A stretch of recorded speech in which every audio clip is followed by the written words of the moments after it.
नमस्कार, मैं अंजलि मिश्रा और स्वागत है आपका हमारे चैनल में। एक तरफ अरविंद केजरीवाल की बयानबाजी है तो अब दूसरी तरफ कुमार विश्वास द्वारा किया गया एक ट्वीट है जिसमें वो अरविंद केजरीवाल को सदी का सबसे बड़ा धूर्त बचा रहे हैं। वो साफ तौर पर कह रहे हैं कि अरविंद केजरीवाल से सवाल पूछना व्यर्थ है और बीजेपी या कांग्रेस उनके पीछे उनसे सवाल पूछकर अपना समय ही बर्बाद कर रही है। अब ऐसे में कुमार विश्वास का ट्वीट काफी अहम माना जा रहा है, कारण कि कुमार विश्वास वो व्यक्ति है जिन्होंने शुरुआत से अरविंद केजरीवाल का साथ दिया था, लेकिन बाद में उनके रास्ते अलग अलग हो गए थे। और ये पहली बार नहीं है जब कुमार विश्वास इस तरीके से ट्वीट करके अरविंद केजरीवाल पर हमलावर नजर आ रहे हैं। कई बार उन्होंने अपने ट्वीट के जरिए अरविंद केजरीवाल पर तीखा प्रहार किया है। ऐसे में अब उनका एक और ट्वीट है, हम आपको ट्वीट बताते हैं एग्जैक्टली कि क्या ट्वीट उन्होंने किया है।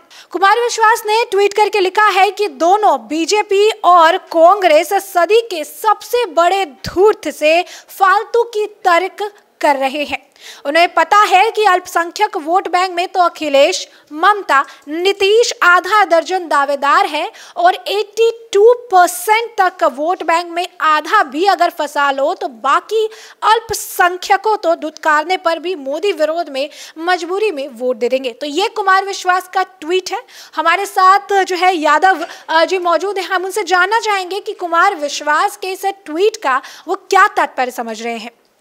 देखो, कुमार विश्वास जी जो हैं वो केजरीवाल जी से जब से जुड़े हुए हैं, जब ये आम आदमी पार्टी शुरू हुई थी, और ऐसे कई नेता थे जो साहित्यकार थे जो उनसे जुड़े थे आम आदमी पार्टी से, तो ये उनके बहुत करीबी रहे हैं। और कई दिनों से देखा जा रहा है जब से इन्होंने आम आदमी पार्टी छोड़ी है, जो कुछ मुद्दे को लेके जिनकी आपस में जो हुई थी उसके बाद से इन्होंने जब से पार्टी छोड़ी है, और ये जो दोस्त होते हैं वो वैसे भी राजदार होते हैं, तो काफ़ी कुछ चीज़ें इन्होंने पहले खालिस्तान के बारे में भी खुलासा किया था कि केजरीवाल जी कहते थे या तो मैं पंजाब का सीएम बनूंगा नहीं तो खालिस्तान का प्रधानमंत्री बनूंगा। तो इस तरीके से और भी ट्वीट किए हुए हैं। मैं इनके तर्क का समर्थन करता हूँ। ये इनका कहने का मतलब है जो 82% वोट है वो हिंदुओं का है, ठीक है, और बाकी जो 18% 20% जो आता है वो दलित और अल्पसंख्यक समाज का आता है। तो इनका कहने का मतलब ये है कि अल्पसंख्यक जो कट्टरपंथी लोग हैं वो तो देखो बीजेपी को कभी वोट नहीं देंगे, तो उसमें से जो 50% जो वोट होगा उन्हें तो चाहे धुतकारें या चाहे कुछ भी करें, वो वोट तो इन्हें पढ़ना ही पड़ना है, क्योंकि इन्होंने हमेशा सनातन धर्म के विरुद्ध काम किया है, सनातन धर्म के विरुद्ध बोले हैं ये हमेशा, ठीक है। तो वो वोट बैंक तो मिलेगा ही मिलेगा। तो अब ये जो राजनीति कर रहे हैं तो वो इसलिए राजनीति कर रहे हैं ताकि हिंदू धर्म का भी कुछ वोट, कुछ परसेंटेज इन्हें मिल जाए, ताकि ये गुजरात में उससे अपनी सरकार बना सकें। और ये चुनावी मुखौटा है और कुछ नहीं है इसके अलावा, ठीक है। और आप पीछे भी देखते आएंगे, पीछे इन्होंने देखा होगा आपने कि कितने सारे इन्होंने ट्वीट करे हैं।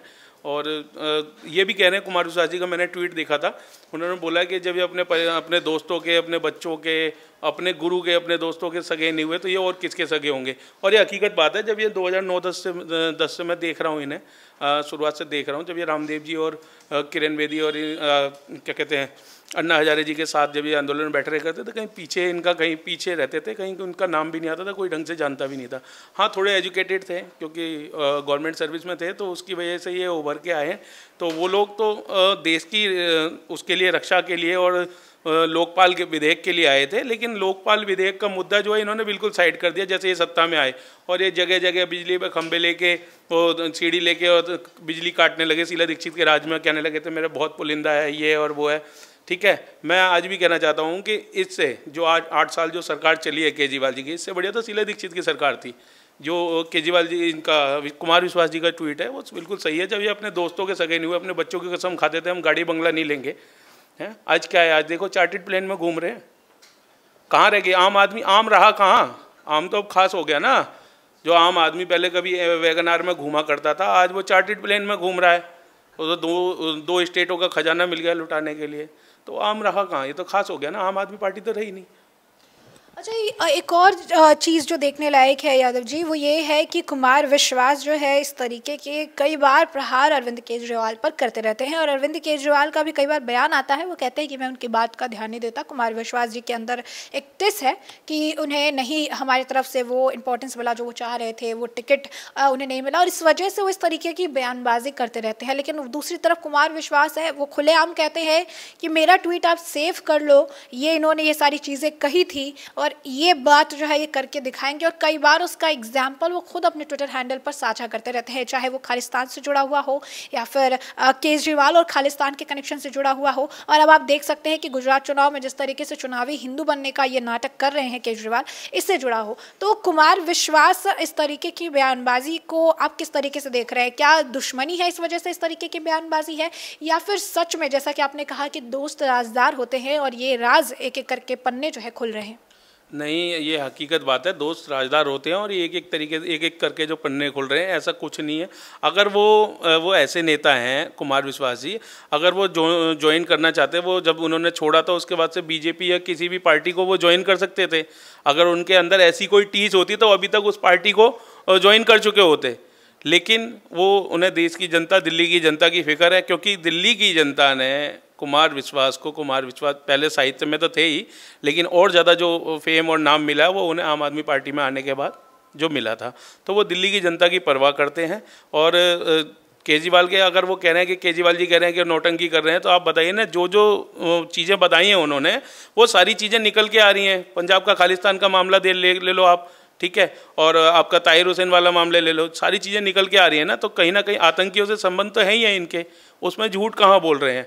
और दूसरी चीज़, एक चीज़ और है, ट्वीट में उन्होंने बोला था कि जो चुनाव, कुछ पत्रकारों के बारे में बोल रहा था, तो पत्रकारों के बारे में ये कहना चाहूँगा मैं, उन्होंने इतना विज्ञापन दे के चैनल मीडिया के इतना मुँह बंद किए थे। मीडिया चौथा स्तंभ कहलाता है, देश की अर्थव्यवस्था में चौथा स्तंभ कहलाता है, और उन्होंने उस चौथे स्तंभ को इतना बखूबी इस्तेमाल किया है, उन्हें इतने भर भर के ऐड और प्रचार दिए हैं। तो आप कोई सा चैनल आपको उसके बारे में बोलता नहीं दिखाई देगा। आप सरकार के विरोध में कोई भी चैनल आपको बोलता हुआ नहीं दिखाई देगा, सिर्फ उनके तारीफ के पुली बांधते दिखाई देगा। ऐड चलते रहेंगे उन पर, उनके दुनिया भर के, पंजाब तक के ऐड बताओ दिल्ली में चल रहे हैं। अभी आपने पीछे भी देखा होगा किस तरीके से, मतलब फर्स्ट पेज पे इतना प्रिंट।